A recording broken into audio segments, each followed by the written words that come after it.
এরকম ৩৬ দিনের জুলাইয়ের ছোট ছোট জুলাই আমরা ১৭ বছর উপলব্ধি করেছি। তৎকালীন সরকার প্রধানকে আম্মু বলে সম্বোধন করেছে, কেউ কবিতা বলেছে তুমি আমার প্রথম, তুমি আমার দ্বিতীয়।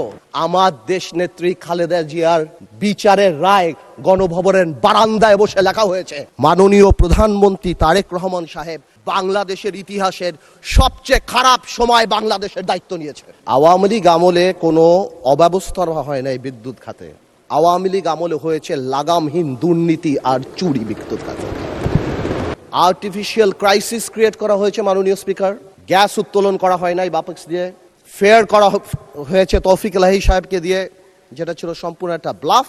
তারপর কুইক রেন্টাল দিয়ে কুইক ডিস্ট্রয় করা দিয়ে হয়েছিল এই দেশকে, এবং সেই বোঝা আমরা এখনো বয়ে বেড়াচ্ছি।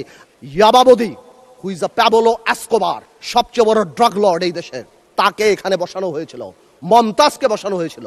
তৎকালীন রাষ্ট্রপ্রধানকে এখানে বসে হজরত উমরের সাথে তুলনা করা দেওয়া হয়েছিল, এখানে বসে তৎকালীন রাষ্ট্রপ্রধানকে হজরত উপাধি দেওয়া হয়েছিল, পীর আউলিয়া দেওয়া হয়েছিল।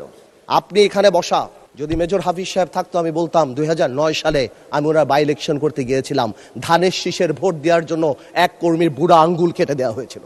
এই জিনিসগুলি আমরা কানেক্ট করতে পারি না, আমরা ইয়াং জেনারেশনকে পৌঁছাতে পারি না, তাহলে তারা রিয়েলাইজ করতো এরকম ৩৬ দিনের জুলাইয়ের ছোট ছোট জুলাই আমরা ১৭ বছর উপলব্ধি করেছি। একটা দেশ থেকে চিফ জাস্টিস ভেঙে চলে গেছে, কি পরিমাণ ইন্টিমিডেশন, কি পরিমাণ প্রিজুডিশিয়াল এফেক্ট, সেটা আর অন্যান্য হাইকোর্টের জাস্টিস রূপে পড়া হয়।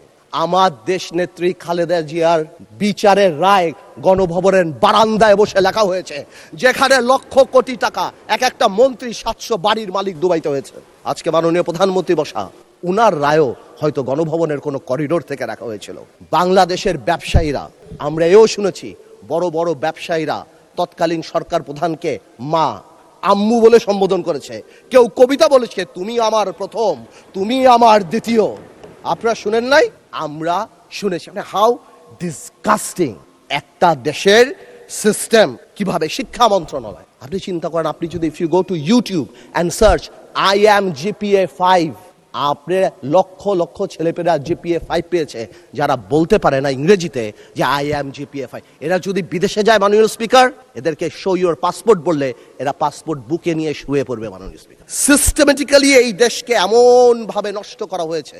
এক, the young generation must realise যেটা আমাদের দোষ, we couldn't connect to them, we couldn't connect to the Gen Z generation and tell them what atrocity been going on. আমরা কি ট্রমার মধ্যে থেকে ১৭ বছর গিয়েছি।